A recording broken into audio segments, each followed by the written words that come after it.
activists like billionaire Michael Bloomberg and appoint radicals like Beto O'Rourke as the anti-gun czar. The fight begins now with your text of Protect 2A to 474747. Text Protect 2A to 474747 to pledge your support and become a Second Amendment first responder. Your right to own a gun and protect your family are on the line. Text Protect 2A to 474747 and join the fight to protect your Second Amendment rights. Text Protect 2A to 474747 to pledge your support and become a Second Amendment first responder.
Shooter standby. You hit the radio bullseye. And the home for everything Second Amendment. Concealed carry, the latest gear, reciprocity, legislation, the right to self-protection. And it shall not be infringed. This is Eye on the Target Radio with your hosts, Rob and Amanda. So, hey, folks, welcome to the Sunday show, Eye on the Target Radio. And this is the show where we talk about guns and Second Amendment and concealed carry and just all things firearms in all aspects, whether it's hunting or shooting or collecting or training or teaching or day 87 still looking for ammo. Right. You know, all of those things. Things really go downhill. We start talking about rifling. Yeah, no. No, we don't. We do not. So this is it's kind of a running joke because at one point Rob convinced me that rifling was really interesting and we ought to talk about it. There's a lot of different kinds of it. And it wasn't. Yeah, it was probably the biggest clunker show. So now everybody makes fun of us. So that's the story about rifling. So you were out training and shooting. So what were you shooting? What were you doing? Oh, we were shooting real expensive bullets. Real expensive. They all are. We're just saying they all are. Yeah. No, it's we went out and we were just playing around. You know, you got to have some trigger time in that. So I have a 55-gallon drum with 38 specials I had loaded up years ago with 200-grain bullets. So I just go out and shoot rocks occasionally for something to do. And kids, don't follow Rob's advice. Do not do what Rob does because rocks are unsafe. You can pick out something small, a shotgun shell, an old piece of wood, whatever, and it makes a nice impromptu target. And if you're far enough away, it's a relatively safe target. You don't have to go reset back up. So it's not like you're shooting at a mountain or just a big giant rock. You've picked one pebble out of the pile of pebbles. I like that white one, and I shoot that white rock off of there, and then you go to the next one. I like that. And when you're shooting like a 2-inch Colt or something from the full length of the range, the likelihood of you hitting it are pretty slim. There you go. Keep working on it. But I still have fun shooting. Okay. There is that. Well, he was doing that. I was working on the grant for the ODNR, it's the Ohio Department of Natural Resources. We file for a training grant so that we can offer programs like Women's Day on the Range, and the Ohio Department of Natural Resources picks up the cost of ammo. And as you know and I know, that is not a small fee right now. Well, people in other states might be interested in knowing that their state has the same type of thing. So if they're doing something that involves the public, they can get their little group or club together, fill out the paperwork, and possibly get some help from the state. So so what you need to do in your state for your organization is you need to look up who coordinates the distribution of the Pittman-Robertson money. And Pittman-Robertson, let's talk about that for a minute. Yeah, Pittman-Robertson started in 1937. It was the conservation, the shooters and hunters, and that went together. They wanted to use some of the money that they generate in gun and ammunition sales to help with buying hunting areas and trying to conserve some of the game, because by the late 30s, there was a lot of the game that was really right on the edge of extinction at that point. So some of the states went together and started these different conservation efforts. And so they bought public hunting land. They did things in the conservation. They bought public hiking land and fishing land. And so it was outdoors-ish. Right. But that way then they would stock lakes, and they would have seasons for elk and deer and turkey and that. And when I was a kid back in the 60s, you didn't see turkeys, you didn't see Canadian geese, any of that stuff. And today you almost need an umbrella to go outside with the Canadian geese. Sometimes they're overly energetic and loud. We'll just say loud. But yeah, no. So there is that. So also the Pittman Robertson money will go to buying land to put on gun ranges. They will assist you in an open to the public gun range. They will assist you in upgrades to different things that are free and available to the public, so that they're not going to help a for-profit business make profit, but they are going to help beginning shooters, beginning hunters, all of the different things to keep outdoors men and women in the outdoors as part of this. And so for us, when we start to talk at 20 women at a time shooting for 6 hours of a day, that's a lot of ammo. And so my grant requests are specifically target and ammo related, just to kind of get us going and keep us going there. So I was working on that. I know that there are people in other states that you talk to and say, it really would help you if you would apply for whatever this is for the Pittman Robertson money. And so I sincerely hope that they do. That's a big shout out and hint to Rick Ector.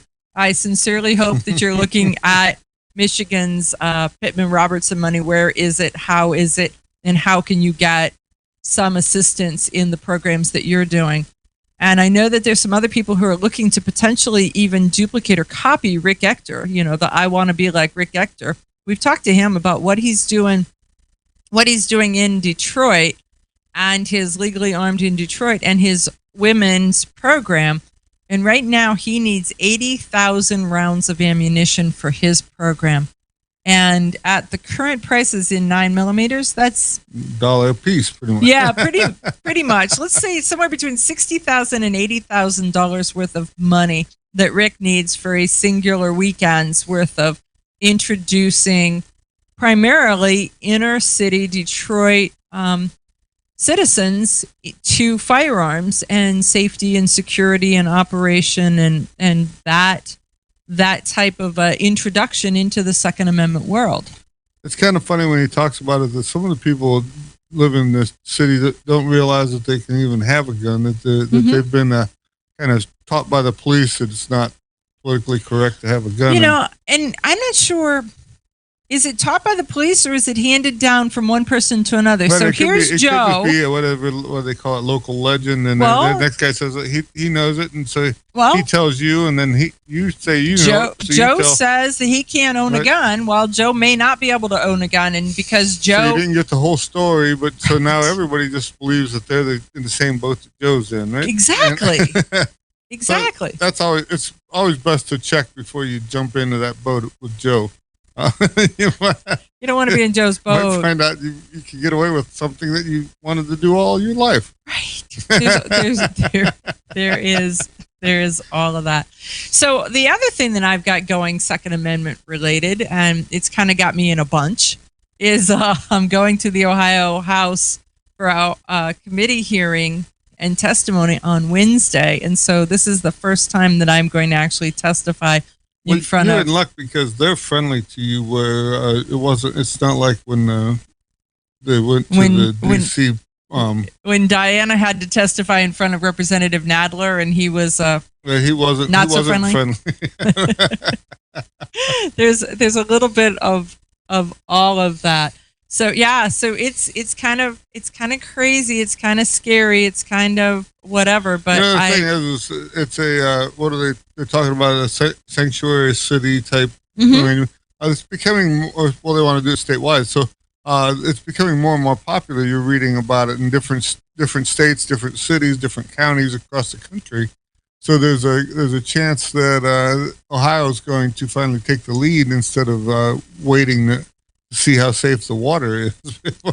Well, and I think that there is that. And so there's all these conversations with people, and they're like, well, somebody can get in trouble if Ohio passes a Second Amendment sanctuary. Well, they potentially could, but it's states' rights versus federal rights, and somebody's got to be case law. The question is, do you want to be case law? And that's where some people's conservative thought process is that, well, we don't want to put anybody or make anybody be case law. Well, so in that case, we just roll over like a puppy and say, rub rub our belly and ignore all the rest of it, right? It doesn't quite work that way.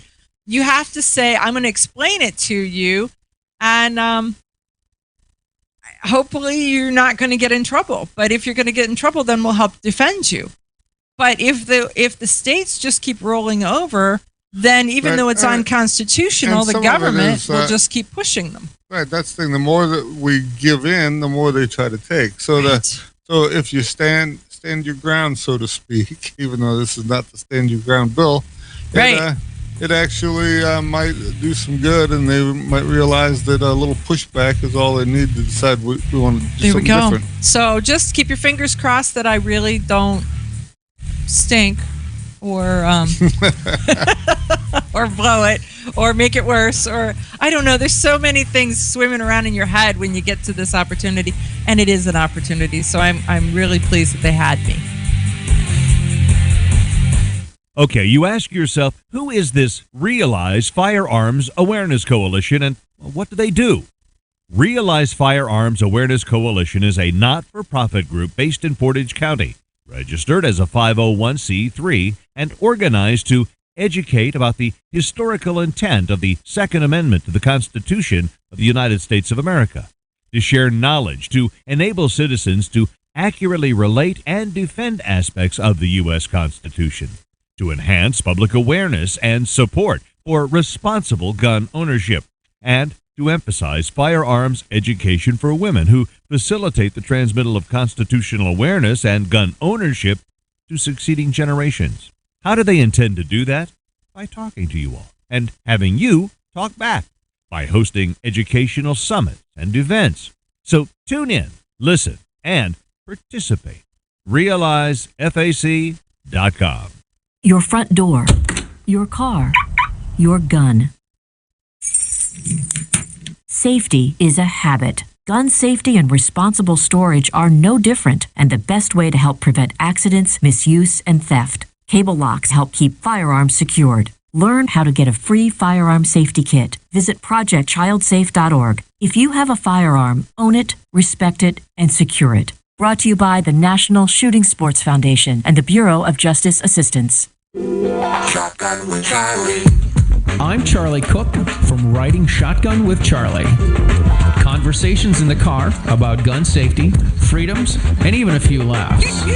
Imagine you're in the back seat listening to an intimate chat with me and my passengers as we drive all around the country. Listen, watch, and subscribe to the Riding Shotgun with Charlie YouTube channel and podcast.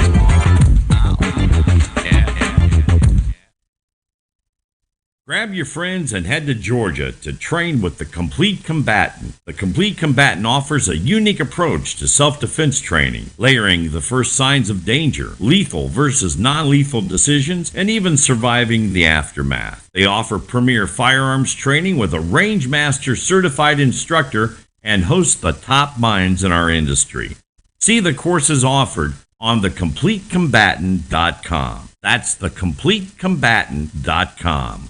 Had a dirty day? Grunt Goat Tactical Soaps, made from fresh goat's milk and organic oils that detoxify, clean, and restore moisture to skin, will get you ready for your next adventure. These unique soaps are handcrafted in the Blue Ridge Mountains and shipped to anywhere in the U.S. Visit SillyBillyGoatFarm.com for their full line of Grunt Goat Tactical Soaps. That's SillyBillyGoatFarm.com. Ladies, ever wish you could find a brand that understood the difference between feminine and functional?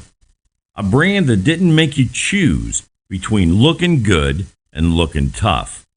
Check out offhandgear.com, a brand designed by a gun girl / mom that closed the gap to give you feminine, durable, functional gear. Offhandgear.com, the brand that gets you.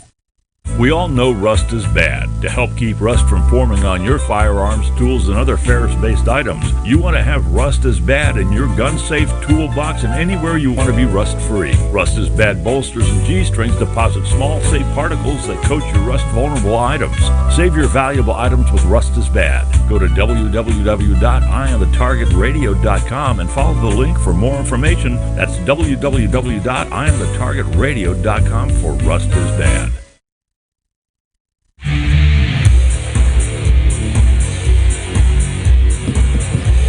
Okay, we are back talking about the history of the gun. And so what are we talking about there? Oh, well, I was out rooting through the rubbles of the local gun shops because there's not really no guns left. So I bought most of a gun. I'm really excited about it because the only other person I know who has one is Annie Oakley. Okay, so tell us about this gun that you and Annie Oakley own, and then we'll talk about provenance. It's a Marlin model 1891, and it looks a lot like the Model 39A that everyone knows, the Model 39. It was the great-great-grandpa to this. So, and this gun, what's special about it is it has a little window in the side, so you can load the magazine tube like an old Winchester with the side loading thing. Apparently it didn't work too well because the bullets are so little you can't get your finger through that little window. So they changed it later to putting it in the tube. And so this is a 22. Right, it's a 22, but they've changed it to putting it in the tube, and everyone is stuck with that putting it in the tube for the last 100. Well, they stopped making these in 1897, so that's when the good idea must have came to somebody.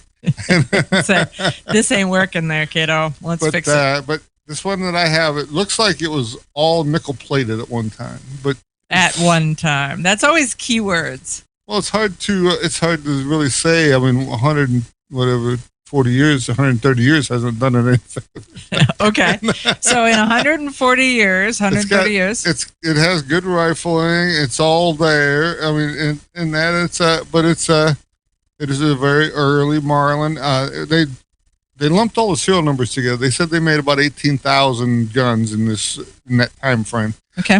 But they made four models. They made the 1888 and the 1889, and then the 91 and the 92. They were making all at the same time. Okay. And they lumped them all in the same thing. So this side, the one that I have with the side loader, they made it in 22 and in 32, and the 32s didn't have the side loading feature, so that cuts down even more of the thing. So they're estimating there might be 5,000 of them or less that were manufactured at the time, and you only see them in books. You never see a real live one, so I have one, and you don't, so there.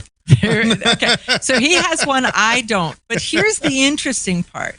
Annie Oakley shot one of these. So tell the story. Oakley had a 91 Marlin she used when she was discovered, and she liked it so well that Marlin actually gave her gold-plated 97s to show it to the public. But she liked using her 91 so much she shot it more than the gold-plated 97s that she was. Okay, so she'd shoot her gun and then show off the other one for the photo ops. Got it. Got it. Okay. And so, I mean, because if you've got a tool that you are really good with, you don't want to switch it out because we all know that some guns shoot slightly different than another one. Really comfortable. I like the way it works, and so she just stuck with it. So. Okay, so now, how do you go about finding out if your gun is Annie Oakley's gun? How does that work? You have to look through every piece of written thing about Annie Oakley and see if somebody happened to document what the serial number was, or if it's a lot easier if they say, "Oh, well, here it is. We have it." So if they have it, then you know yours isn't it. Isn't it? Right. But if they don't have it, then there's a possibility that yours could be it. And since I'm kind of in the right neighborhood, you're in the right neighborhood. You got the right gun, and your odds are. I mean, we all buy lottery tickets because there's a chance. And so you're saying that there is even if it's not, it's really cool, and I have one and you don't. But I think I've heard that theme. He has one, I don't. Have you heard that theme? He's saying that a lot. It's kind of funny when you go to you see something and it's so special that it's like you have to have it. And if you don't read, you can save yourself a lot of money because then you don't know that it's special. and No, the part I've got to know though is that you went to the gun shop. So does the gun shop guy read? Did he know or not know? Well, they thought it was special because it had an octagon barrel. That was the. And you're like, they all do, right? A lot of early stuff had, but that's because it was early. It had an octagon barrel, and so they knew it was old because it had this octagon barrel. Got it. But that's the reason why they dug it out and showed it to me because they thought that it was old. And you went, I'll have that. I can see this because Rob does not have a poker face. Well, later, not at all. After I pay for it, they're like, it's worth a lot more, isn't it? I'm not telling you nothing till I own it. Once I own it, then we'll have a chat about what I think. But yeah, I mean, it's all my school teachers' fault. If they would have never taught me to read, I'd have a lot more money. Or maybe a lot less. Well, something like that. Something like that. They taught me to read. I tell people that you learn how to read reading the Dixie Gunworks catalogs. That catalog's still available today. It was funny back when I was a kid in 1967. You could buy that. It was like $3, but if you liked it, send $5. It said on the thing. I had one that had Daniel Boone on the cover. I had a couple of different ones. Mm-hmm. But in there, it showed you how to load your cannon. It showed you how to make blanks and shotgun shells and all kinds of different things. It actually had the production figures for muskets and cannons and different pieces of equipment for the Civil War, how many actual bullets they ordered of each caliber for a different month. So every time they published it, they just put in things that were of interest to them? Well, and the whole back of the book was almost like a little encyclopedia of all this antique stuff from Civil War and different things that it showed you how to load your Charleville musket. I mean, it took me once again 40 years you've to got get one a and I don't. Yeah, it took me 40 years to get a Charleville, but I know how to load it. But I knew that. I knew it was coming. When I first got my Charleville, I thought it was broken because I couldn't cock the hammer. You could pull back on it and it wouldn't catch. So I took the little part. The lock was perfect in there. And I just realized that I didn't eat enough Wheaties or something to actually load and cock my gun. And so I had to work on my strength to be able to cock my Charleville musket. Well, that's crazy because you're strong, and so how do the housewives use the Charleville musket? It uses like a 1-inch flint, so it's got to have a lot of horsepower to light that flint on. For that flint. So it's coming down like a club. It's not. There's no finesse to this. It is. Here's a hatchet. It's a hatchet. Okay, so hey, when we come back, we're going to have Jim Irvine. Jim Irvine is from Faster Saves Lives, and you're going to want to hear what he has to say. It's pretty darn interesting. Grab your friends and head to Georgia to train with the Complete Combatant. The Complete Combatant offers a unique approach to self-defense training, layering the first signs of danger, lethal versus non-lethal decisions, and even surviving the aftermath. They offer premier firearms training with a Range Master certified instructor and host the top minds in our industry. See the courses offered on thecompletecombatant.com. That's thecompletecombatant.com. Had a dirty day? Grunt Goat Tactical Soaps, made from fresh goat's milk and organic oils that detoxify, clean, and restore moisture to skin, will get you ready for your next adventure. These unique soaps are handcrafted in the Blue Ridge Mountains and shipped to anywhere in the U.S. Visit SillyBillyGoatFarm.com for their full line of Grunt Goat Tactical Soaps. That's SillyBillyGoatFarm.com. Okay, you ask yourself, who is this Realize Firearms Awareness Coalition, and what do they do? Realize Firearms Awareness Coalition is a not-for-profit group based in Portage County, registered as a 501c3, and organized to educate about the historical intent of the Second Amendment to the Constitution of the United States of America. to share knowledge, to enable citizens to accurately relate and defend aspects of the U.S. Constitution, to enhance public awareness and support for responsible gun ownership, and to emphasize firearms education for women who facilitate the transmittal of constitutional awareness and gun ownership to succeeding generations. How do they intend to do that? By talking to you all and having you talk back by hosting educational summits and events. So tune in, listen, and participate. RealizeFAC.com. This is Cheryl Todd of Gun Freedom Radio, and I am proud to join Amanda Suffolcool and all the 50 women, one from each state, in our grassroots efforts to protect the Second Amendment as delegates of the DC Project. Grassroots organizations like the DC Project run on donations, so please consider donating to our GoFundMe/DC Project to keep the promise of freedom alive. Shotgun with Charlie. I'm Charlie Cook from Riding Shotgun with Charlie. Conversations in the car about gun safety, freedoms, and even a few laughs. Imagine you're in the back seat listening to an intimate chat with me and my passengers as we drive all around the country.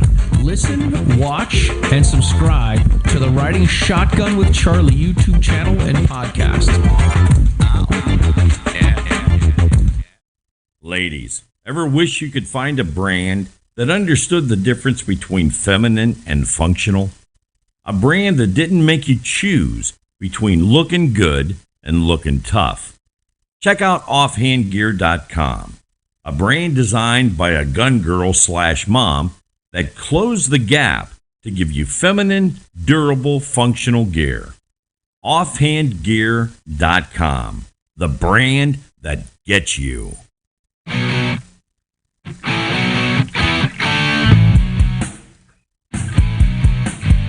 Hi, this is Paul Lathrop from the Polite Society podcast. I wanted to let you know that the show you're listening to is a proud member of the Self-Defense Radio Network. You can check out all the shows on the network by going to selfdefenseradio.net or tune in for more on Self-Defense Mondays on Karma Radio, KRMAradio.com.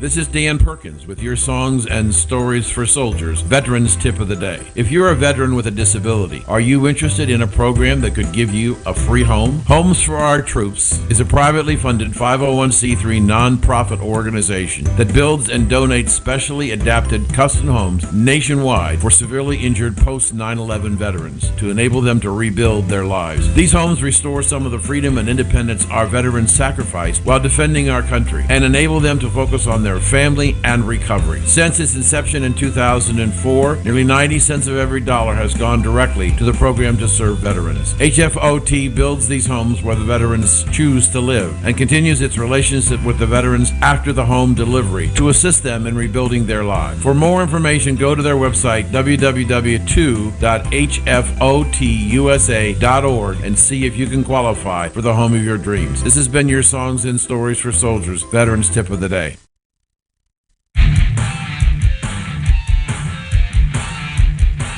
Okay, folks, we are back, and with us we have Jim Irvine. Jim Irvine is involved with the organization called FasterSavesLives.org. You're going to want to check that out because it's pretty darned interesting what they do, and Ohio actually takes the lead on this. And what Faster is, well, I'll just let Jim tell you what Faster is. Hey, Jim, thanks for joining us on Eye on the Target Radio. Amanda, honored, humbled, and thankful for the time to spend with you and your audience. Thanks for the opportunity. Great to be here. Oh, no problem at all. I am so pleased with the programs that you guys have and so proud that it is based in Ohio. And I want to shout it from the rooftops to let people know what it is and that. So this is a perfect time to do that.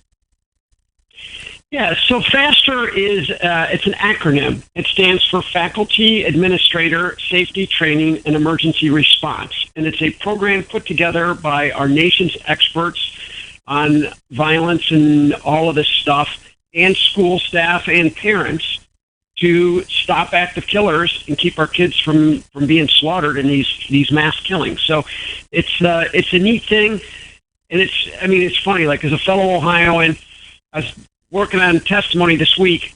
Ohio was the 45th state to have any sort of concealed carry. So we're in the bottom 10% on that. It's embarrassing.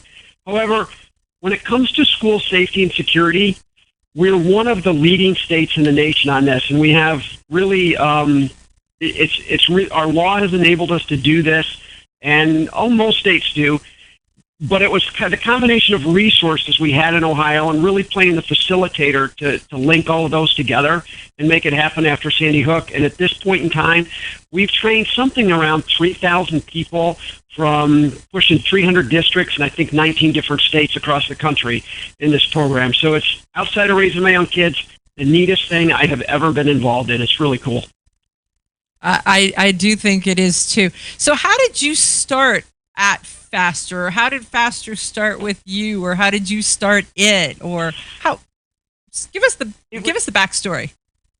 I had been working on the concept of armed school staff for many years, but not making a lot of progress. One school I had done this that I knew of in Ohio. Another school that another person I know had worked with. But the catalyst on this came at Sandy Hook. Sandy Hook. It wasn't a record body count. There was really nothing new, novel, different about it. No new high scores, nothing interesting there, except for the age of the children. There's something different, and it hit us all harder because it wasn't high school kids or bullies.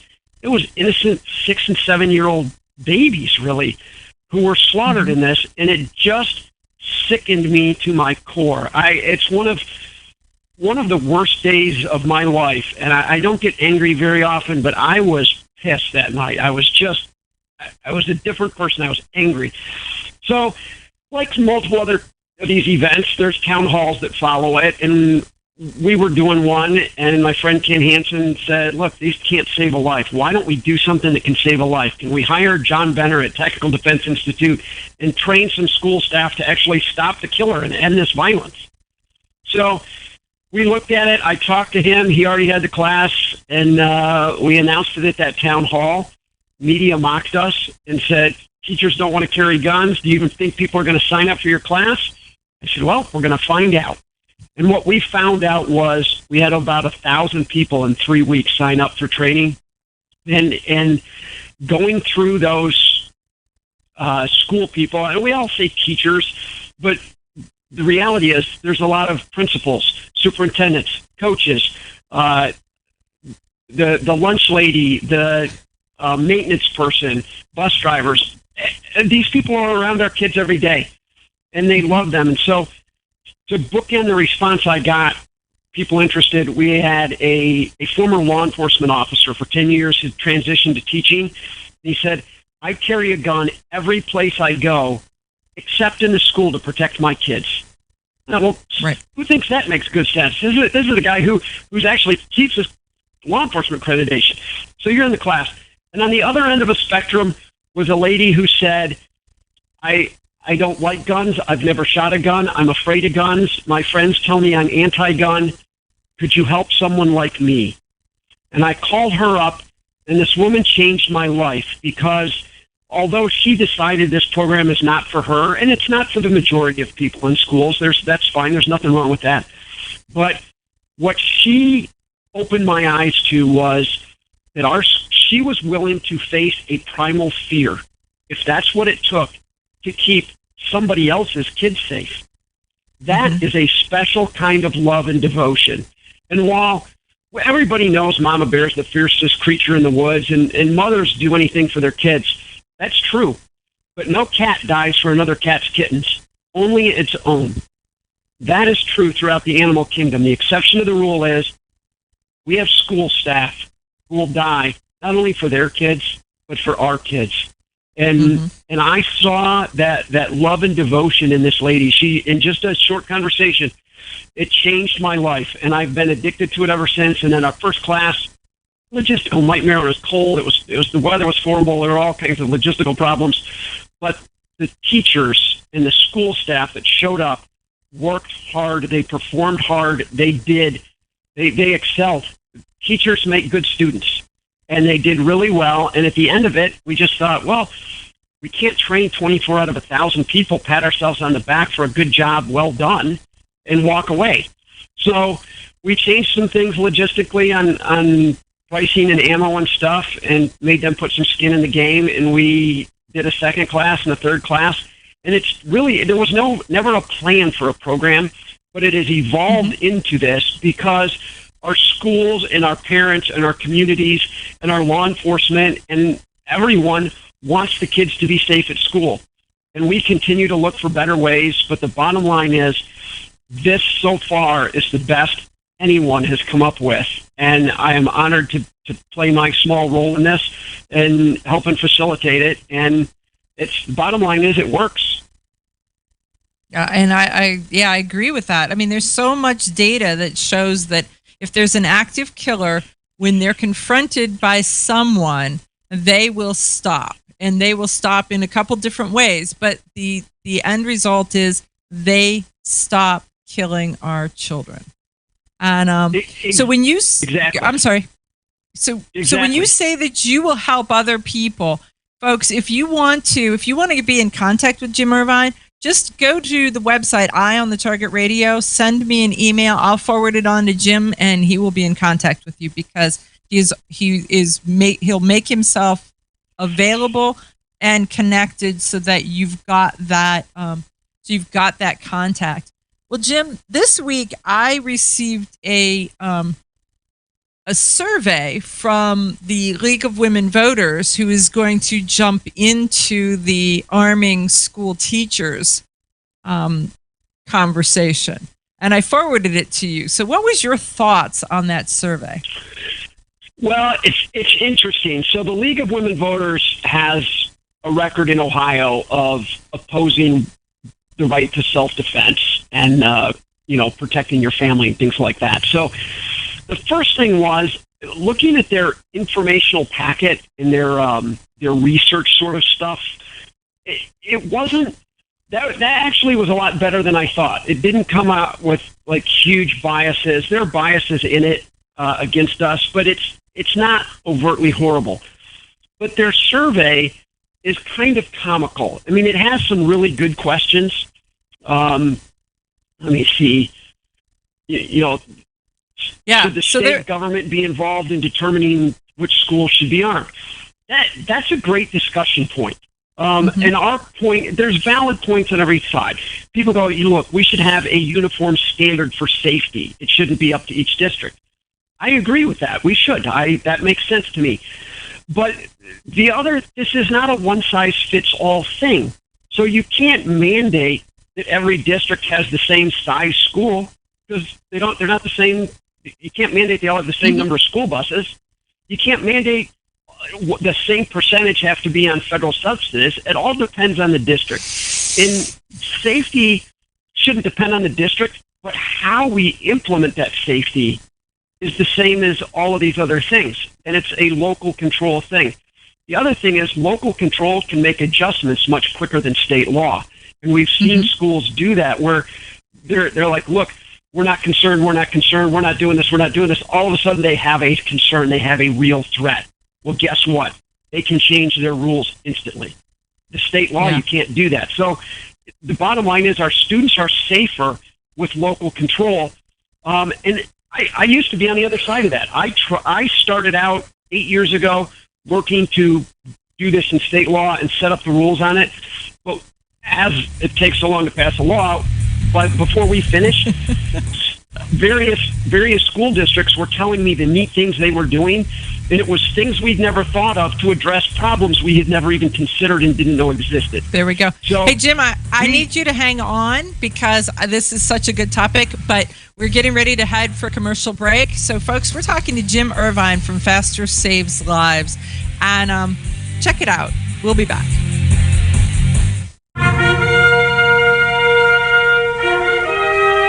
Honest citizens like you protect themselves every day. We talk about it every week on the Self-Defense Gun Stories podcast. Were these gun owners lucky, or did they have a plan? How should we defend the people we love? We discuss recent examples on the Self-Defense Gun Stories podcast. Put us in your pocket.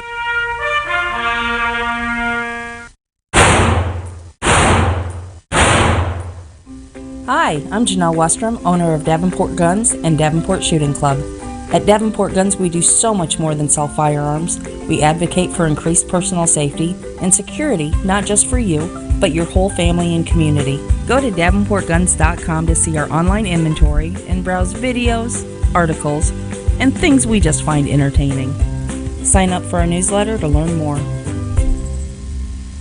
This is Cheryl Todd of Gun Freedom Radio, and I am proud to join Amanda Suffolcool and all the 50 women, one from each state, in our grassroots efforts to protect the Second Amendment as delegates of the DC Project.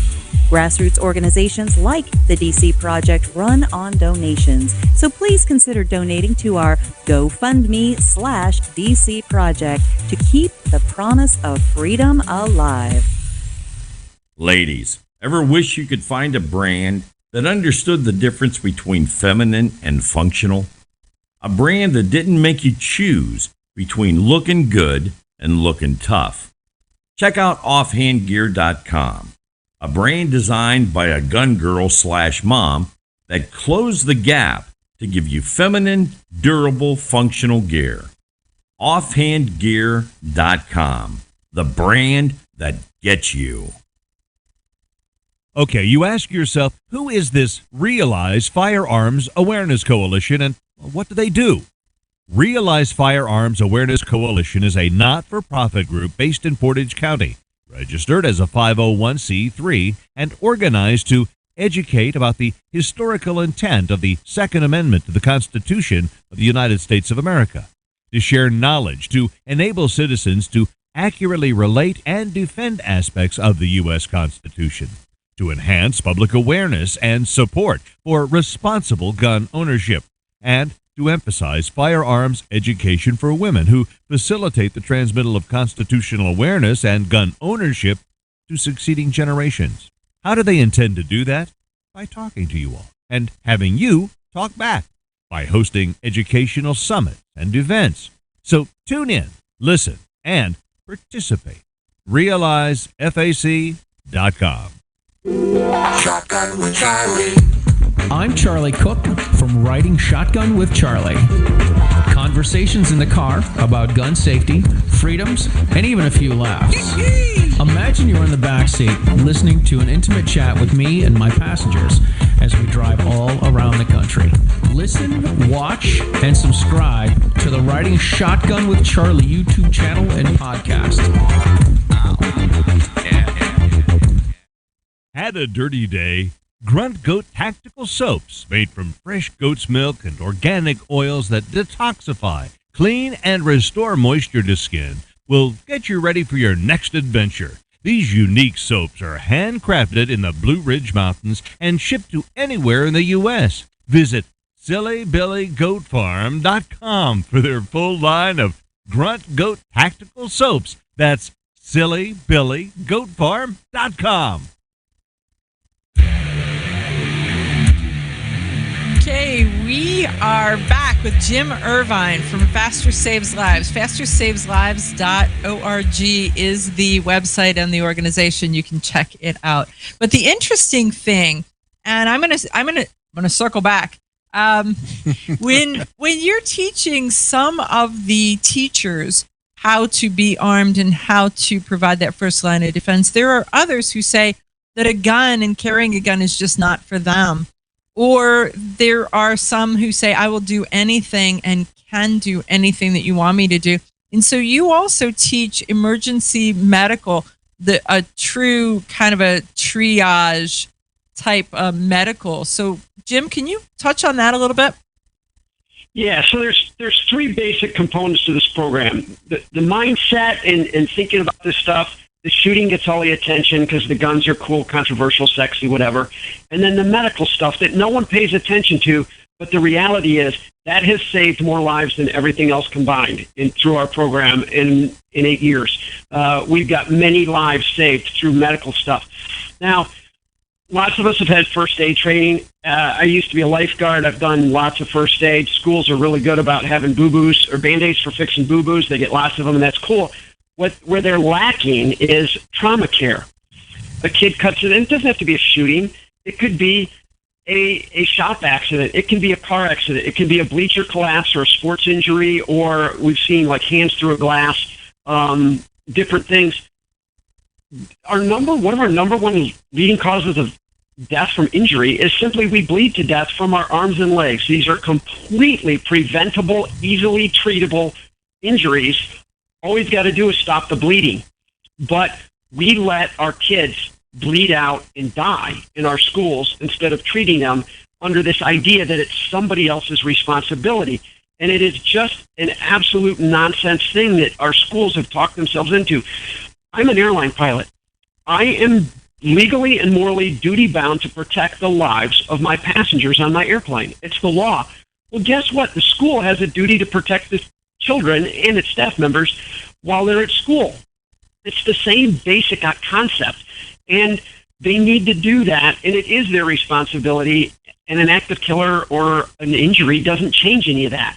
And we offer both the mindset and the medical stuff as standalone things. And what I tell school boards is, if you do not have people on site that are trained in the medical stuff and that have the facilities on board, you're negligent, which is a horrible, mean, terrible word to call somebody. But that's the only thing I can use to describe it. If they didn't have fire extinguishers and your kids burned to death, that's negligent. If they don't have an AED and someone dies from a very treatable heart injury, they're negligent. And if they don't have trauma stuff, and we saw a few years ago, Jacob Hall, people may remember, he's the little, I think he's 6 or 7 year old boy who was buried in a Superman outfit down in Townville Elementary in South Carolina. Tragic story. He was shot in the leg on the playground with a little .22 bullet, but he bled out and died because the school staff loved him, cried, literally crying on the 911 call, begging for help. And then the dispatcher, they're on their way. They're coming as quickly as they can, but there's no way to get them in the building fast enough to save that little boy. He was going to live or die based on the schools. And what they did was they put AEDs on the poor kid because that's what they were trained to do. And in the same 3 hours of training it takes to learn how to run an AED, we can treat 80 to 90% of survivable trauma injuries on this stuff. Another book I would recommend to people is Why Meadow Died. It's the story of the Parkland shooting a couple years ago. Meadow was a 17-year-old girl on the 3rd floor who died because no one treated her medically. She had a survivable injury, but they just left her there to die. And it's an absolute wrong to do that. And I am on a crusade to get our schools to do that. And that is something that is legal in all 50 states. You don't need any permission. It's not controversial. There's no reason why we can't be doing this in every one of our schools. And it's a critical thing that needs to happen. I really 100% agree with that. One of the things that I heard you say recently was about the tools that we give to our teachers and the fact that they will put their very life on the line for our children. And so they will stand between a bad guy and the kids. Why don't we give them the tools that they need? You want to speak on that a little bit? Yeah, it's funny. I talk to school boards and tell them, look, all we're talking about doing here is this isn't for your masses. This isn't for all of your staff. It's for a few select ones that are going there anyway. Let's get them the tools that they need, the training and mindset, the shooting, and the medical care, so that when the violence happens, when they go there anyway, instead of dying for our kids, they live for our kids. They win for our kids. Isn't that a better lesson for our children? And then how about they just end the violence before the next kid gets shot? And then how about they start treating the injured so that they don't bleed out and die, like Jacob Hall or Meadow Pollock? Why can't we do that? And it's funny, people who are like opposed to guns and anti-gun go, well, yeah, I could support that. And so I'm like, look, that's the program in a nutshell. This is what we're talking about. What questions do you have? What concerns do you have? Because they have even people who are opposed to the program have very legitimate concerns, most of them. And so we answer those questions and we work with them and address their concerns. We've made changes because people bring up valid problems. We're like, hey, that's a good point. We hadn't thought of that. So thank you. And we incorporate it in our training and we deal with stuff. The reality is, one of the big things that comes up is, like, well, what about a school fight? We're like, well, what would you do for a school fight now? Well, we're not using a gun. I go, then don't use a gun when they're carrying a gun. This isn't a first option type thing. It's a last option type thing. You still have everything else that's in place, but when all of that other stuff fails and you need someone to stop the killer, you now have the ability to do it. That's all this is. Right. It's just one more tool in the toolbox. It's not the only tool in the toolbox. So I know that there are a lot of different states that are exploring it, that are looking at it, that they come into Ohio to train and take it back. But you will also pick the program up and will take it to any state that is interested if they're willing to do the funding, because you can't use Ohio's funding for another state. That's correct. And right now, most states are going through their budgets. So look at putting something in for your state budget to bring us out. It can be a trial program. We want your local law enforcement trainers there. We want your state's experts there to look at what we're doing and to copy success. That's what we've done. We've copied success, and we've copied other models and put them together in this. And we're happy to share it with others who want to do this. And at the absolute least, get some state funding to start doing the medical care now and the mindset stuff, because no one's opposed to those things. Let's get going on it. We can't do this all at once, but we need to be taking steps continuously to make us better. And it's up to you, the parents. I've talked to too many parents who've lost their kids to violence, and every one of them would give anything, and I do mean anything, to have their kid back. So if you have kids or grandkids or just friends with kids you care about in schools, take the initiative now and get involved. Get your state to do some funding and get your school boards to start looking at this. The problem with our schools is they haven't changed enough. It's funny, I politely mock them. When we look at a 50-year history of active killers, we see law enforcement keeps changing things over and over again because they hate failure and they hate losing people on their watch. And our medical community has reversed what they teach because they hate losing people on their watch.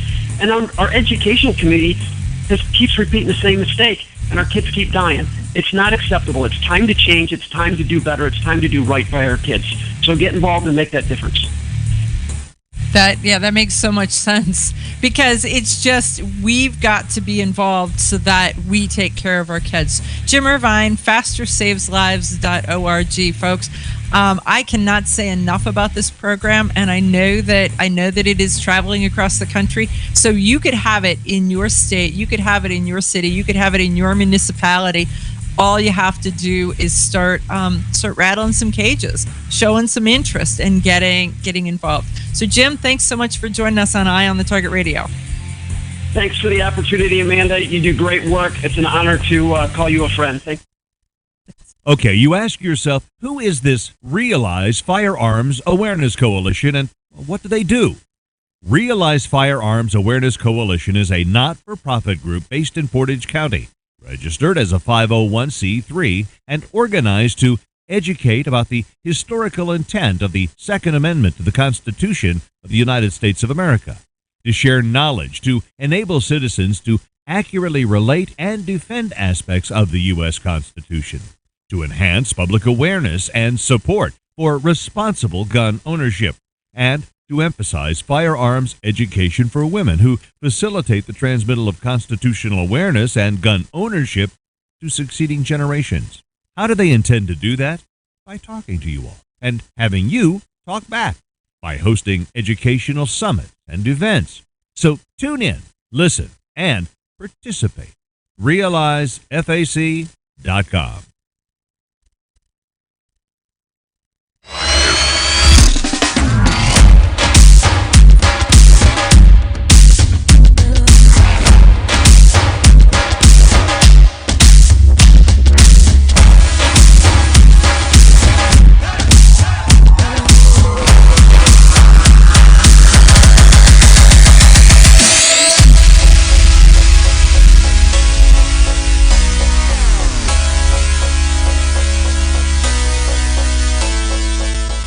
Your Second Amendment rights are under attack like no other time in history, and the Second Amendment Foundation needs you to take action now. Joe Biden and Kamala Harris have pledged to make taking away your Second Amendment rights a top priority through gun bans, gun confiscation, government regulations, and even a gun tax. They have aligned themselves with anti-gun activists like billionaire Michael Bloomberg and appoint radicals like Beto O'Rourke as the anti-gun czar.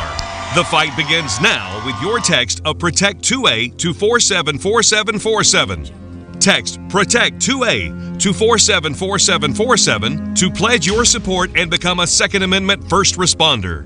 Your right to own a gun and protect your family are on the line. Text Protect 2A to 474747 and join the fight to protect your Second Amendment rights. Text Protect 2A to 474747 to pledge your support and become a Second Amendment first responder.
Rise and take your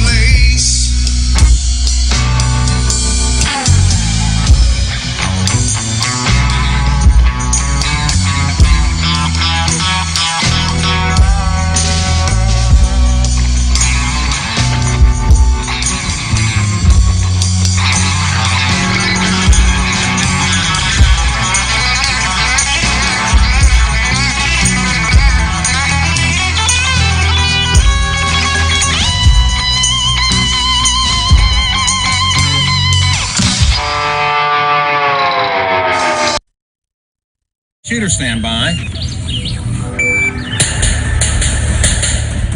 You hit the radio bullseye. And the home for everything Second Amendment, concealed carry, the latest gear, reciprocity, legislation, the right to self-protection, and it shall not be infringed. This is Eye on the Target Radio with your hosts, Rob and Amanda. So, folks, welcome back to Eye on the Target Radio. Let's jump right off and go right to North Carolina. So this is some interesting news. The North Carolina judge has ruled that gun owners can sue for damages after they shut down the pistol purchase permits because of COVID. And because of COVID, they were like, oh, well, we can't go to work, and so we can't process your permits, and we can't do this, and we can't do that. Well, you and I don't get to not go to work, and if you do have an office job, you can do that from home.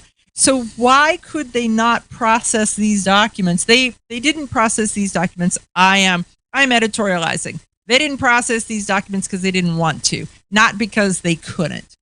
Right. So this lady was in the middle of the process when they shut the program down, and she called to check on it, and because the program was shut down, that stopped everything, and so she couldn't continue with her purchase of a firearm. Nothing. So she had to go from she was at March 24th. She called to check on it, and April 30th was when they were going to turn the program back on again. Right. So 5 weeks of saying, yeah, nope, you're just going to have to wait. So I hope it's not an emergency. You know, that you have to, wait, well, I lost my train of thought there. Well, man, it just went away. It's good that the judge actually put some teeth into this so that right. They feel some of the pain, so the next time they have to... Well, this random willy-nilly, I am going to just stop doing something that I don't necessarily agree with because I've got an opportunity because of COVID or because of this or because of that. You know, at the same time that they stopped their pistol permits in North Carolina, which is, I mean, I think that this is great that they have the ability to sue for damages, because the only way to get a point across is to hit them in the pocketbook, is to hit them in their budget, is to hit them in some place where it matters to them. And but so Wade County, so North Carolina is stopping the pistol permit process in the middle. And at the same time, Ohio had almost a 28% increase in concealed carry permits in the year 2020. So Wade County is saying, nope, you can't even buy a gun. And Ohio is just dumping them out there. Well, it's funny because our legislators actually passed a law that if your stuff expired, you didn't really have to get it renewed till way later. Right. So that way it freed up the time that the sheriff's departments had to handle the more... To handle the new stuff, to handle the more important ones of people who were fearful and needed it. And right. So, though I have to say, if you were in Ohio, you chop, get an appointment now, because June 30th is the last date of that extension. And then all of a sudden, have you ever seen an egg snake? You know, gulp, there's a bubble. We're gonna have a June 31. We're gonna have a July 1 bubble. There you go. Calendars are not my. We're gonna have a July 1 bubble. I really plan think ahead. So. It's coming, folks. So plan ahead. If you need to get in there, get it. Call, in there get your appointment, get it, because other people are gonna go, what's going on? Where am I at?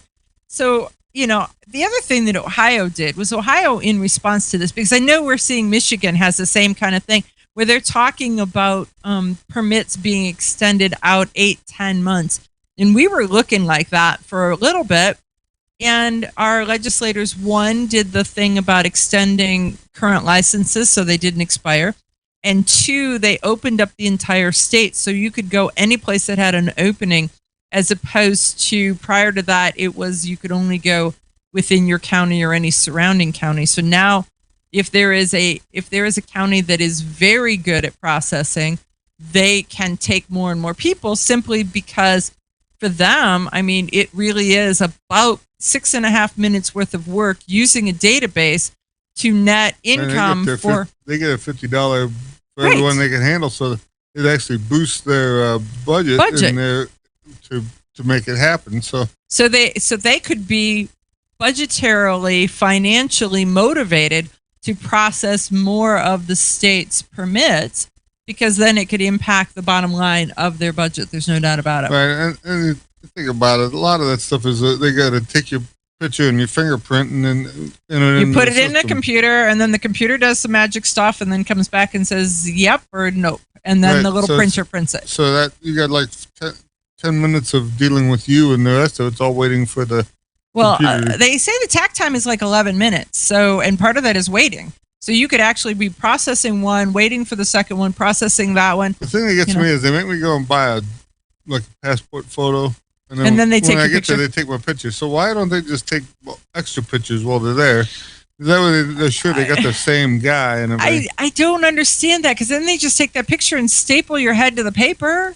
I mean, I don't get it. It keeps Walgreens in business for them. I don't know. I didn't know they did that in the very beginning. I thought that the passport style photo was the one that they would put on your permit. License. And I really did. And so I put on makeup, I got my hair done, I went and took my picture. I looked really good, because I'm in control of that picture. And and then I rode my motorcycle down to the sheriff's department to get my permit. If you've ever had helmet hair, you know what that permit so looked like. So the picture that's stapled to her application looks fabulous, but the one that on her license looked like she was head with a ball bat. Right. I looked like a movie star. Well, in both cases, I looked like a movie star. One of them was just a horror movie, and I was the victim. An action movie. Yeah, it was a axe kind of murder movie. I don't know. No, it was bad. It was just bad. But sometimes we're talking. It's the government. It doesn't make any sense sometimes. It's like, what are you thinking? Why are you thinking that? It's not supposed to make sense. That's what it's built for. Well, it's right up there with I'm from the government and I'm there to help. How helpful are you really? If it was easy, everybody would want to do it. Right. I used to think you couldn't sue the government, but they're making it now to where you can. And I think that I wonder when that change happened. I wonder when that started to take place, because it used to be that, well, you were just sort of out of luck, SOL, if somebody from the government did something to harm you. It was somewhere around the time they realized that they weren't doing the very best they could possibly do to rectify the situation.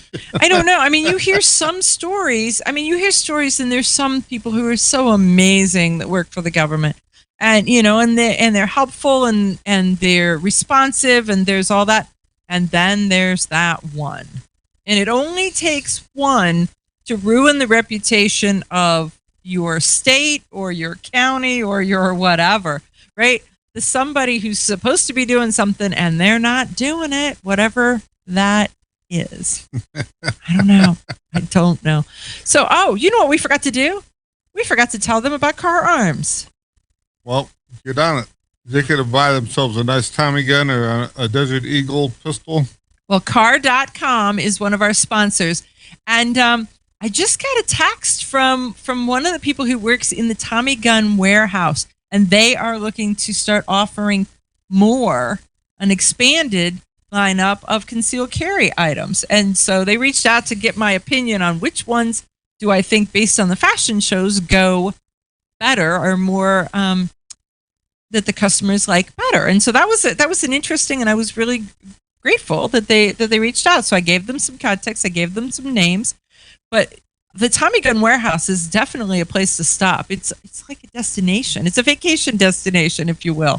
Or at least for us, we go to the. We're easily entertained though, but I mean, when you go in there and they have holsters and ammo, the bags to put your Tommy gun in, and so some look like guitar cases, some look like the old FBI square case and stuff. And it's like, who doesn't need one of those? Even if you can't afford a Tommy gun, you could have a cool looking case so that your friends think you have one. There you go. No, it's pretty cool stuff. When we came back from the Tommy Gun Warehouse on our last trip, we have to say that there was a little bit of ammo weighing down the car. Right. So just a little bit because they had it by the case, right, by the skids. The thing is, yeah, we both have car pistols, and we've shot the crap out of those pistols without any kind of issues whatsoever. None. Back in the day when we had a gun shop, I used to buy like police trade-in guns, and a lot of times at auctions you can buy some of the stuff that's really beat up, and I would buy it and send it back to car, and they would repair it for no charge and send it to me. I'd have a brand new pistol at a beat up price. At a beat up price. So you can't beat their warranty. And I will put in a good word for our video producer because he wants a Desert Eagle, or a Deagle as he says. So he wants a Desert Eagle. And who doesn't? Who wouldn't? I like the way the ones with I like the gold Tigers that one, but they got the new ones that are like a color case hardened finish with the wood grips. They really look nice. They really look good. We'll be back right after this.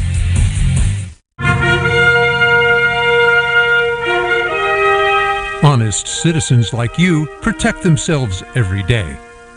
We talk about it every week on the Self-Defense Gun Stories podcast. Were these gun owners lucky, or did they have a plan? How should we defend the people we love? We discuss recent examples on the Self-Defense Gun Stories podcast. Put us in your pocket.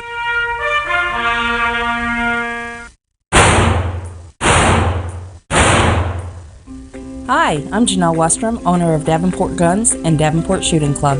At Davenport Guns, we do so much more than sell firearms. We advocate for increased personal safety and security, not just for you, but your whole family and community. Go to davenportguns.com to see our online inventory and browse videos, articles, and things we just find entertaining. Sign up for our newsletter to learn more. Your front door, your car, your gun. Safety is a habit. Gun safety and responsible storage are no different, and the best way to help prevent accidents, misuse, and theft. Cable locks help keep firearms secured. Learn how to get a free firearm safety kit. Visit projectchildsafe.org. If you have a firearm, own it, respect it, and secure it. Brought to you by the National Shooting Sports Foundation and the Bureau of Justice Assistance.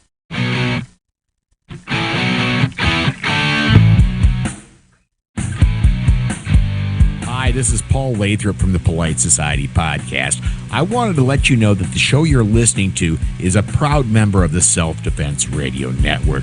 You can check out all the shows on the network by going to selfdefenseradio.net or tune in for more on Self-Defense Mondays on Karma Radio, krmaradio.com.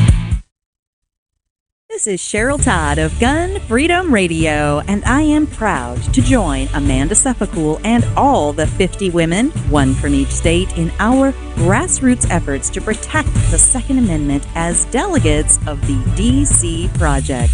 Grassroots organizations like the DC Project run on donations, so please consider donating to our GoFundMe/DC Project to keep the promise of freedom alive. Had a dirty day? Grunt Goat Tactical Soaps, made from fresh goat's milk and organic oils that detoxify, clean, and restore moisture to skin, will get you ready for your next adventure. These unique soaps are handcrafted in the Blue Ridge Mountains and shipped to anywhere in the U.S. Visit SillyBillyGoatFarm.com for their full line of Grunt Goat Tactical Soaps. That's SillyBillyGoatFarm.com. Ladies, ever wish you could find a brand that understood the difference between feminine and functional? A brand that didn't make you choose between looking good and looking tough. Check out offhandgear.com, a brand designed by a gun girl / mom that closed the gap to give you feminine, durable, functional gear. Offhandgear.com, the brand that gets you. We all know rust is bad. To help keep rust from forming on your firearms, tools, and other ferrous-based items, you want to have Rust is Bad in your gun-safe toolbox and anywhere you want to be rust-free. Rust is Bad bolsters and G-strings deposit small, safe particles that coat your rust-vulnerable items. Save your valuable items with Rust is Bad. Go to www.eyeonthetargetradio.com and follow the link for more information. That's www.eyeonthetargetradio.com for Rust is Bad.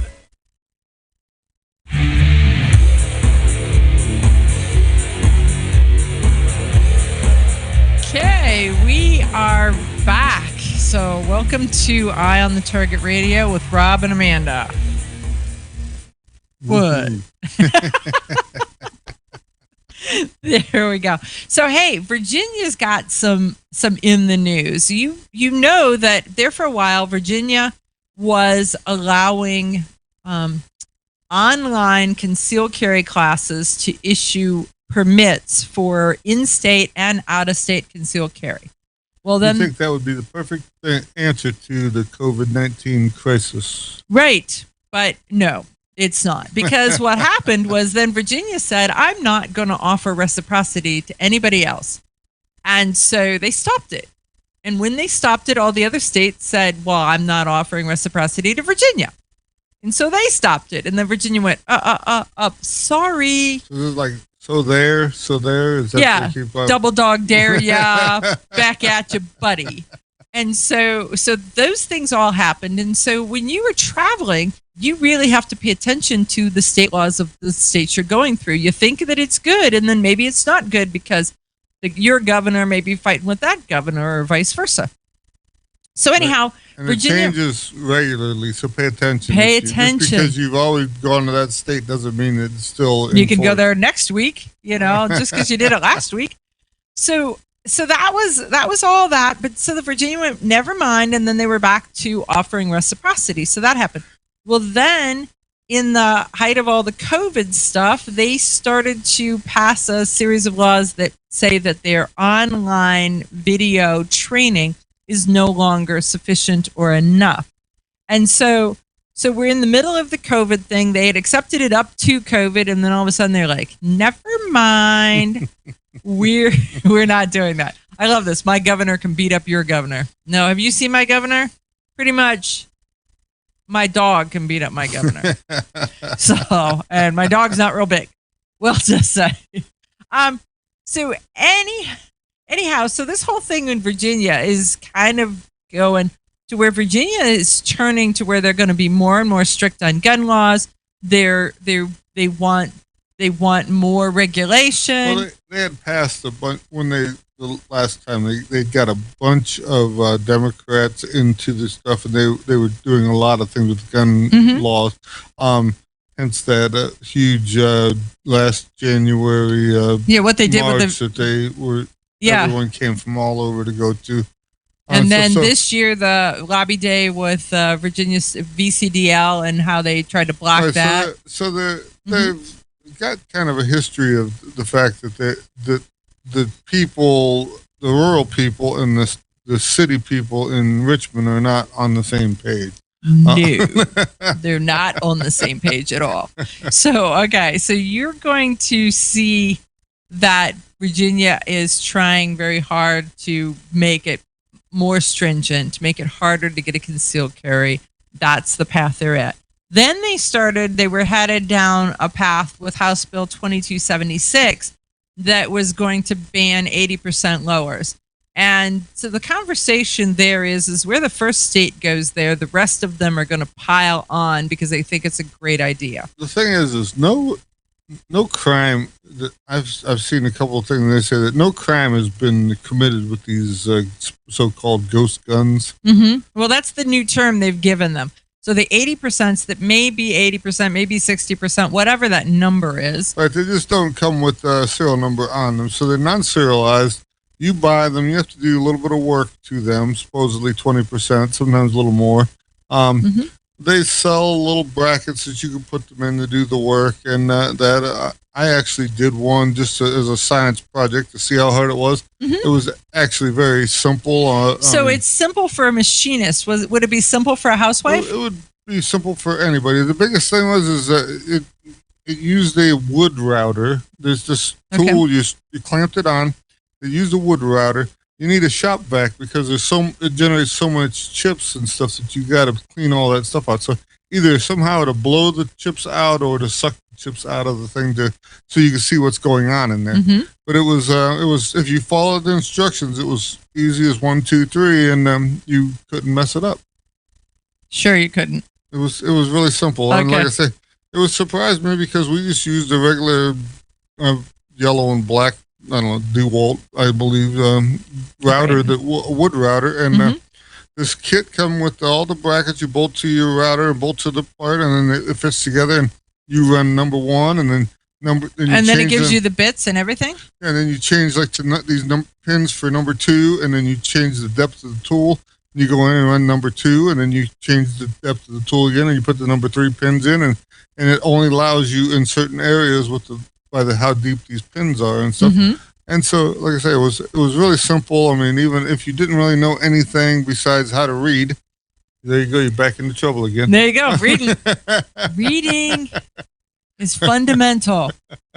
We're just saying. It's the root cause of all evil. Is that what you're saying? But yeah, it was easy to do. It was actually fun to do. I mean, you could, if you bought a couple of those lowers and you worked at them, you could do it in an afternoon without too much trouble. I think it took me about 40 minutes total to figure the thing out. Isn't that funny? That is great. Well, this bill, House Bill 2276 in Virginia, enough people sent in their comments, enough people voiced their concerns, enough people got off their sofas and got involved that... The thing is they've always had these where they have the comment stage of the thing, and most people don't bother to even they don't know that it's happening, and then they don't respond to it because it doesn't really affect me. So as we're getting more and more and more people into this, I mean, they've been breaking rules or laws or breaking rules. They've been breaking records since March of last year for gun sales. So every month we're getting a couple million extra people into the hobby.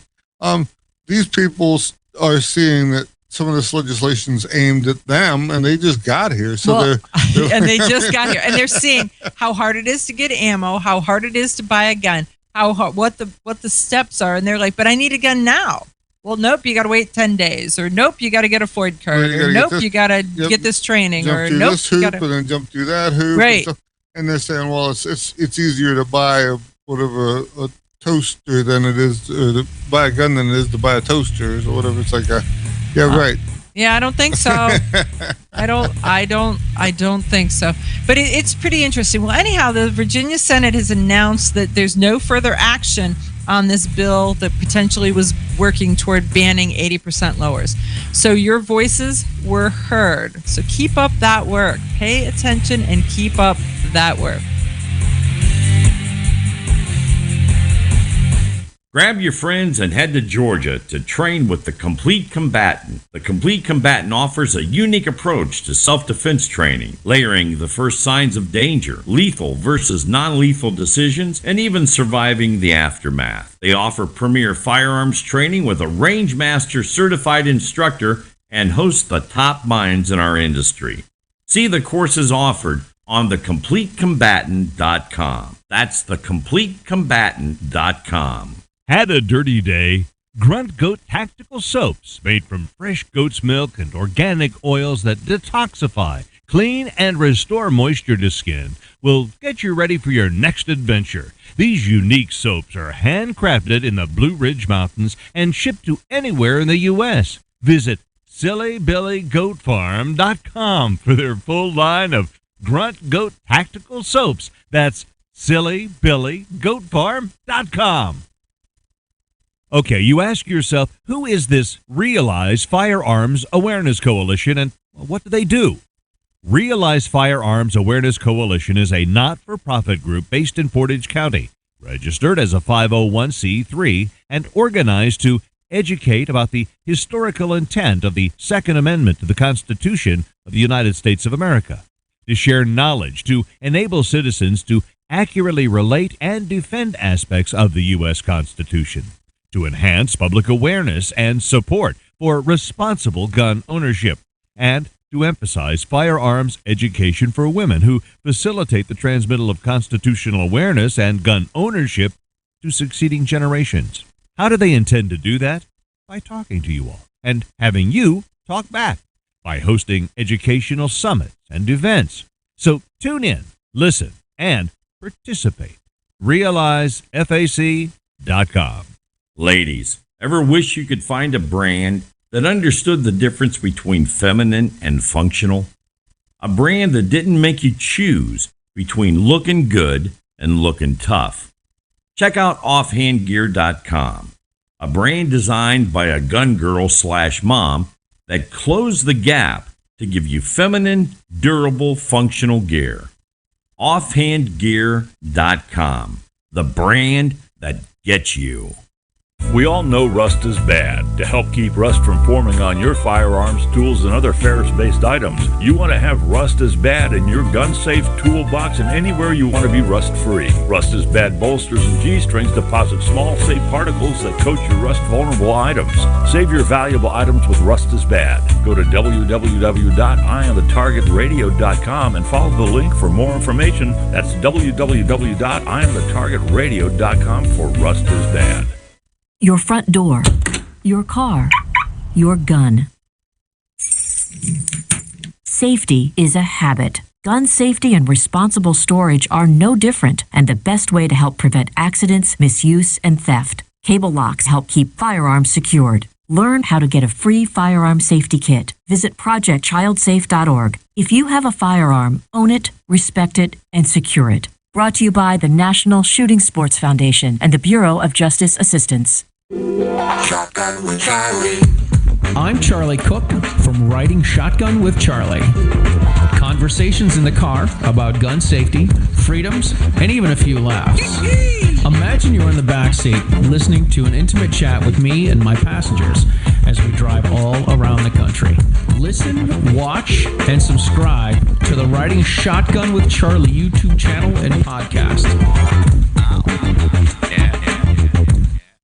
This is Dan Perkins with your songs and stories for soldiers, Veterans Tip of the Day. If you're a veteran with a disability, are you interested in a program that could give you a free home? Homes for Our Troops is a privately funded 501c3 nonprofit organization that builds and donates specially adapted custom homes nationwide for severely injured post-9/11 veterans to enable them to rebuild their lives. These homes restore some of the freedom and independence our veterans sacrificed while defending our country and enable them to focus on their family and recovery. Since its inception in 2004, nearly 90 cents of every dollar has gone directly to the program to serve veterans. HFOT builds these homes where the veterans choose to live and continues its relationship with the veterans after the home delivery to assist them in rebuilding their lives. For more information, go to their website www.hfotusa.org and see if you can qualify for the home of your dreams. This has been your Songs and Stories for Soldiers, Veterans Tip of the Day.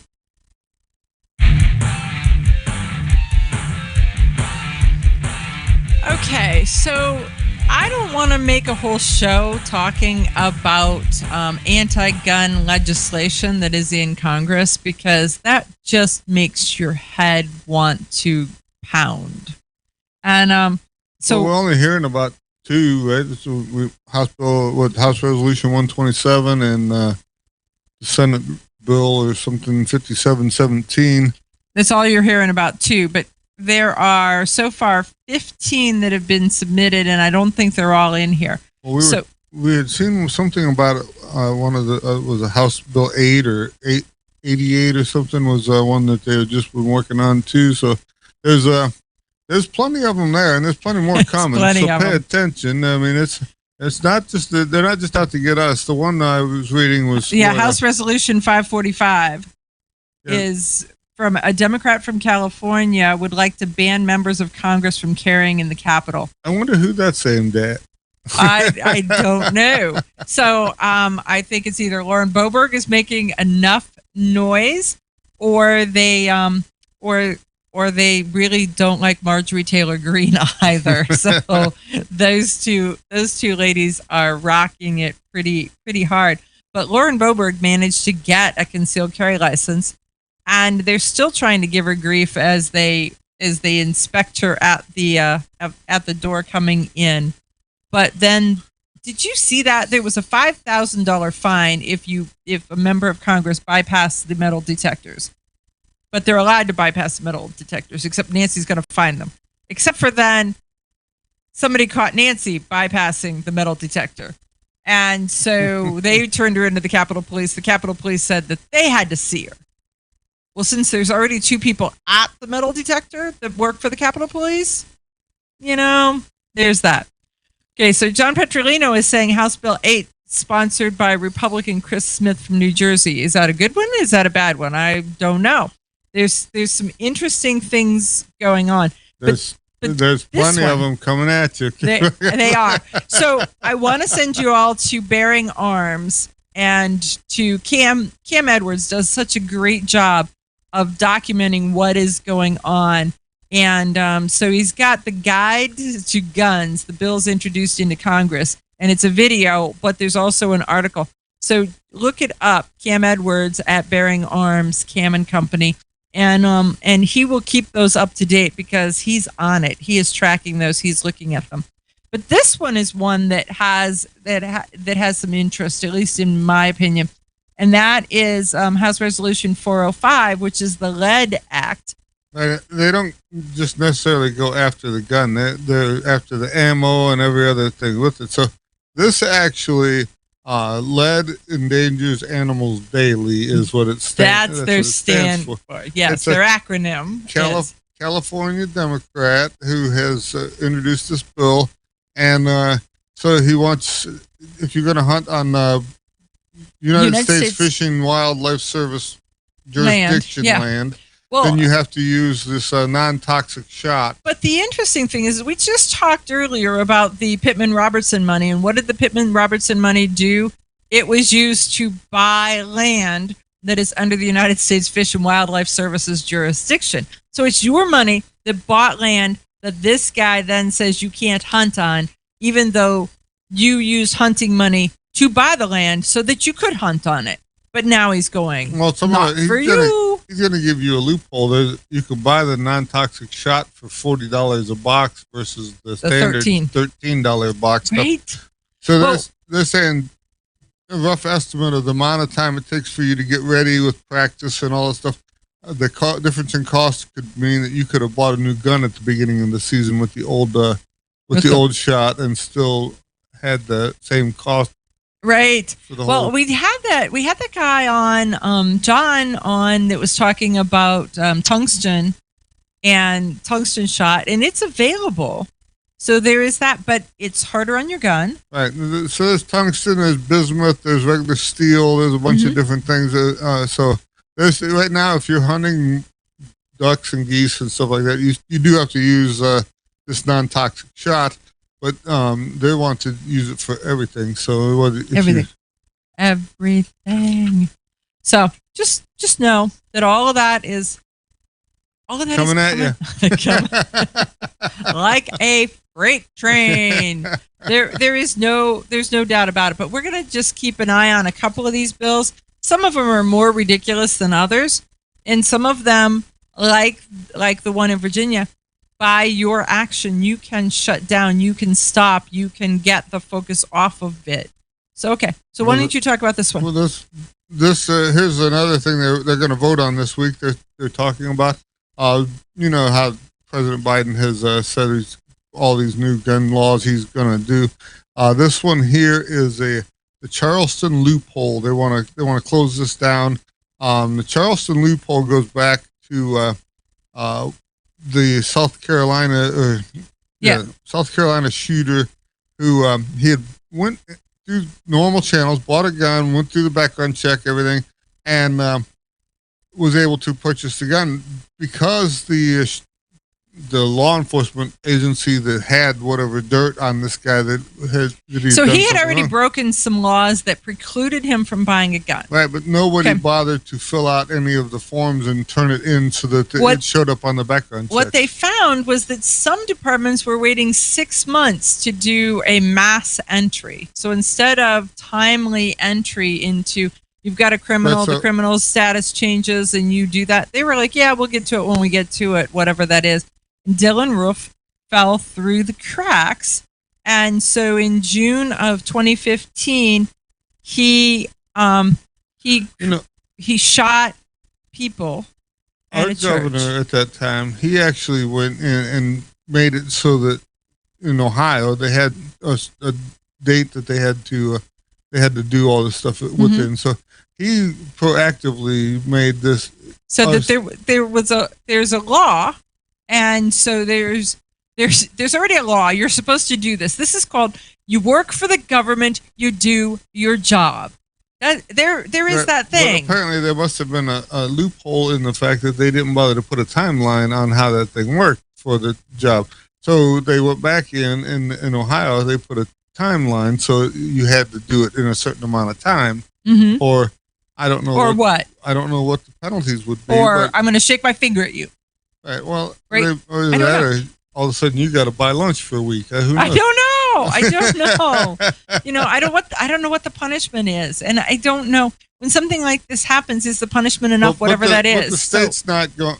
Our state did this. Federal government now, they're going to just come after us and close this loophole, because instead of making it something that getting the information in the right hands. So they're just going to revamp the background check requirements. They're going to up the game because they've got a window of opportunity, and they're going to do it in the name of public safety, and they're going to do it in the name of this. Right now, the background check is thorough enough that when I get my concealed carry permit, now I don't have to do a background check when I buy a gun, because my stuff is thorough and updated and ready to go. So I just show my license, and they write the paperwork. Well, they just double check to make sure your license is still current, and then you go. Right. So if that's background check is good enough, how much more of a background check are they going to do on the stuff? Yeah, they said it was an FBI reviewer's mistake rather than the background system. It wasn't a reviewer's mistake. It was a lack of someone following through with their job. Yeah. Well, they've had plenty of that before. I mean, what was it? The one guy forgot his password, and so he quit calling in. That was for the entire state. They got someone new, and they just quit doing that portion of the background check because they didn't know what the password was for a year. For a long, long time. A long, long time. So, okay, so we've got this feel-good legislation. Makes you wonder, how did they find out that it was happening that way?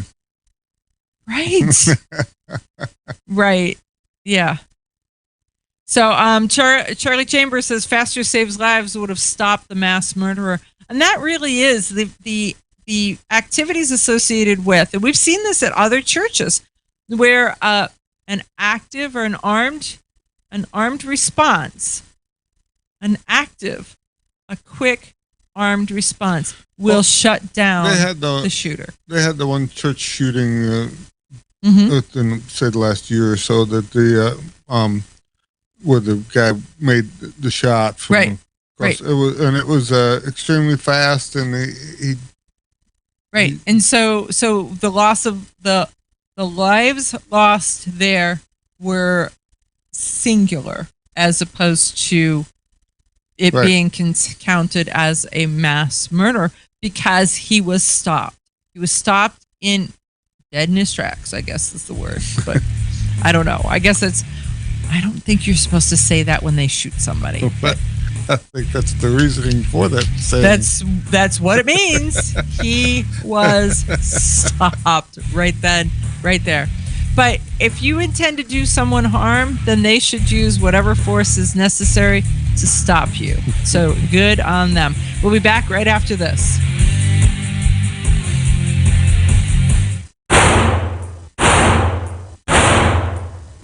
Hi, I'm Janelle Westrom, owner of Davenport Guns and Davenport Shooting Club. At Davenport Guns, we do so much more than sell firearms. We advocate for increased personal safety and security, not just for you, but your whole family and community. Go to DavenportGuns.com to see our online inventory and browse videos, articles, and things we just find entertaining. Sign up for our newsletter to learn more. This is Cheryl Todd of Gun Freedom Radio, and I am proud to join Amanda Suffolcool and all the 50 women, one from each state, in our grassroots efforts to protect the Second Amendment as delegates of the DC Project. Grassroots organizations like the DC Project run on donations, so please consider donating to our GoFundMe/DC Project to keep the promise of freedom alive. Ladies, ever wish you could find a brand that understood the difference between feminine and functional? A brand that didn't make you choose between looking good and looking tough. Check out offhandgear.com, a brand designed by a gun girl/mom that closed the gap to give you feminine, durable, functional gear. Offhandgear.com, the brand that gets you. We all know rust is bad. To help keep rust from forming on your firearms, tools, and other ferrous-based items, you want to have Rust is Bad in your gun-safe toolbox and anywhere you want to be rust-free. Rust is Bad bolsters and G-strings deposit small, safe particles that coat your rust-vulnerable items. Save your valuable items with Rust is Bad. Go to www.eyeonthetargetradio.com and follow the link for more information. That's www.eyeonthetargetradio.com for Rust is Bad. Okay, you ask yourself, who is this Realize Firearms Awareness Coalition and what do they do? Realize Firearms Awareness Coalition is a not-for-profit group based in Portage County, registered as a 501c3 and organized to educate about the historical intent of the Second Amendment to the Constitution of the United States of America, to share knowledge, to enable citizens to accurately relate and defend aspects of the U.S. Constitution, to enhance public awareness and support for responsible gun ownership, and to emphasize firearms education for women who facilitate the transmittal of constitutional awareness and gun ownership to succeeding generations. How do they intend to do that? By talking to you all and having you talk back by hosting educational summits and events. So tune in, listen, and participate. RealizeFAC.com. Your front door, your car, your gun.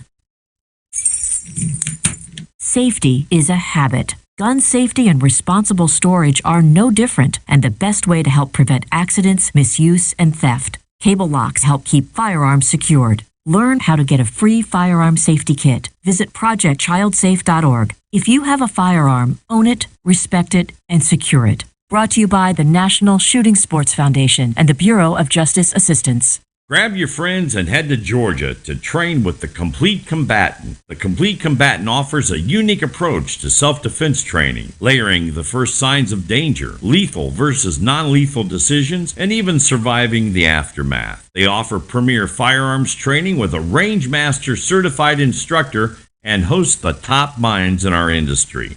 See the courses offered on thecompletecombatant.com. That's thecompletecombatant.com.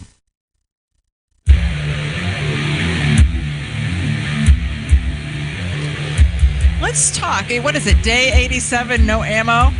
Calling home? Hey, Mom. No ammo. But, well, yeah. Yeah. Remington, You talk for a living, right?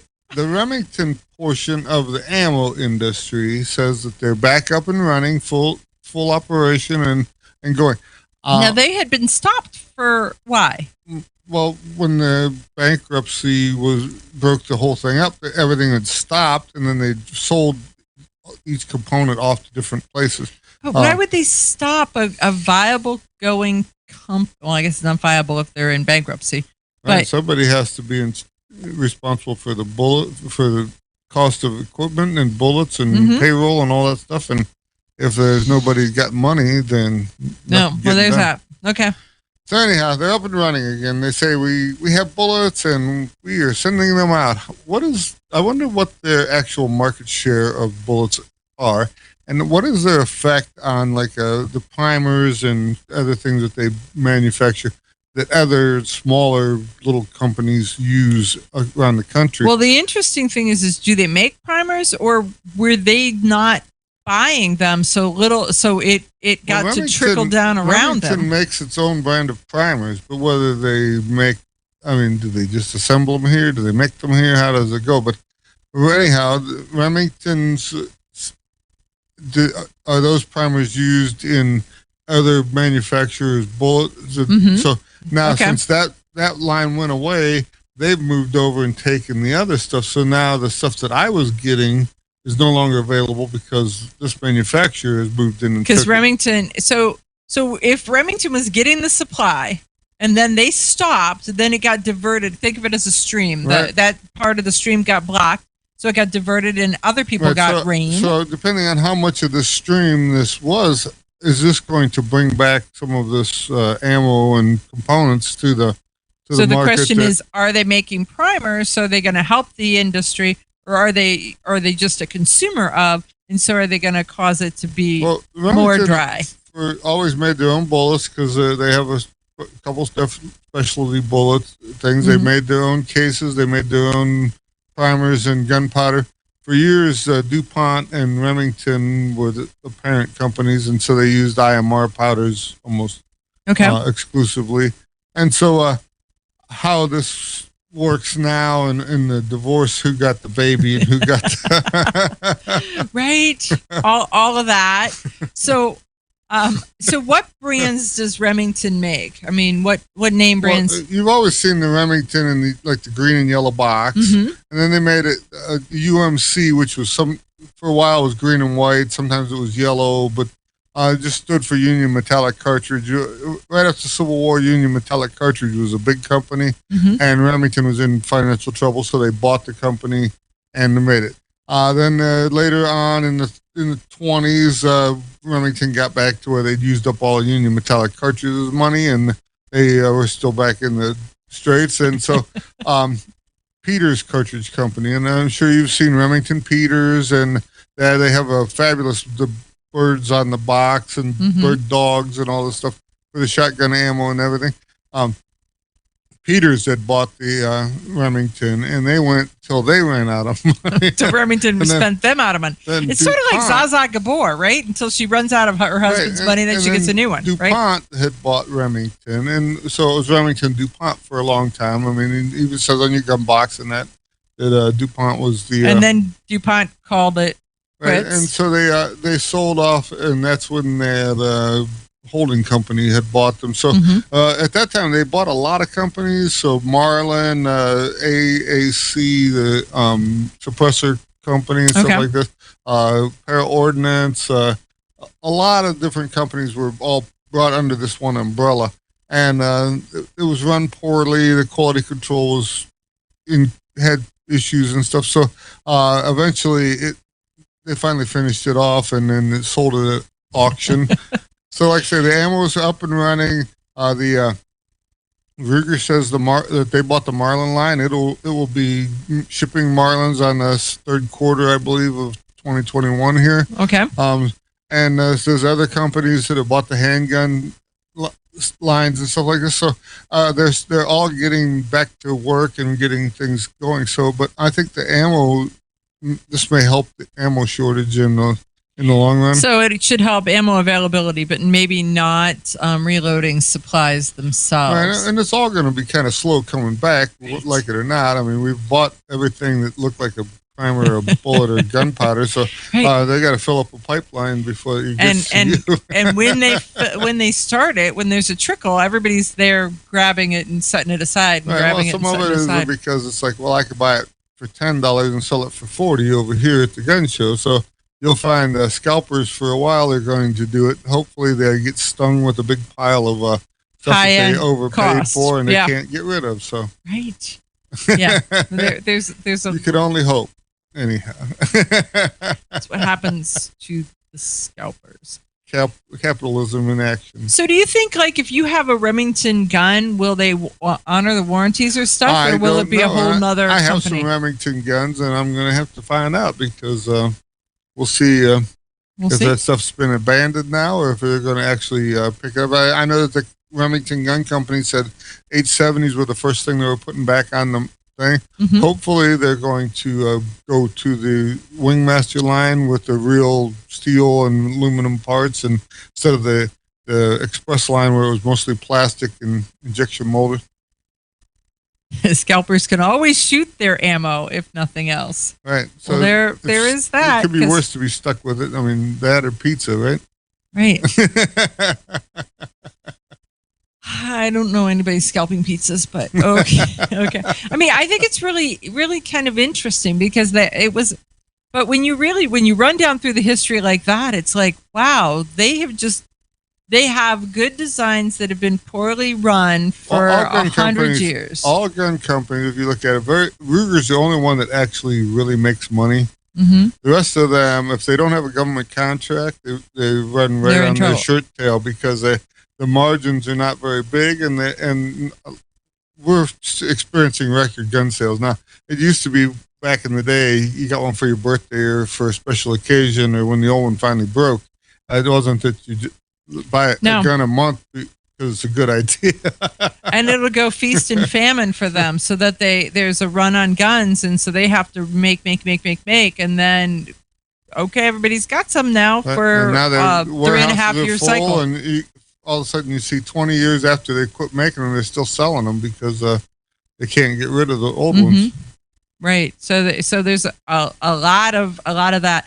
So who knows? I mean, because there's a lot of people who are like, well, why don't they just increase their production? Why don't they put in another process line? Why don't they do this? Why don't they do that? Because as soon as everything catches up, they're going to be overstocked, oversupplied, and then once again out of money and in trouble. The reloading part of this is going to actually build and be a long-term thing because a lot of people who right now are saying I can't get any bullets, as soon as the reloading stuff is available to them, they're going to learn a new hobby and stockpile the stuff so they can get through a dry spell like this. There is that. So let's talk about primers for a minute. What is the going price of primers? The last I seen, they were over $100 a thousand, which I've seen them as high as $350 for 1,000, which is like 10 times the normal cost. So it's typically $35-40 a thousand. Right.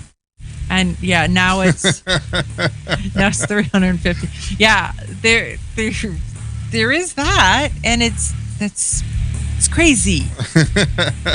Right? So the question is, do you need it that bad, or do you wait? And then you wait to see what happens, and then the question is, how many do you buy the next time? And let me tell you, they don't go bad, because you can see some being pulled out of the cupboards that have got some age on them. Definitely. Right? What are the oldest ones you've seen? I have some in wooden trays, actually. I mean, so they were before they created plastic. It isn't before they used plastic; it was before they created plastic. So, hey, folks, thanks for joining us on Eye on the Target Radio with Rob and Amanda. We will join you again next week. So stay safe, have fun.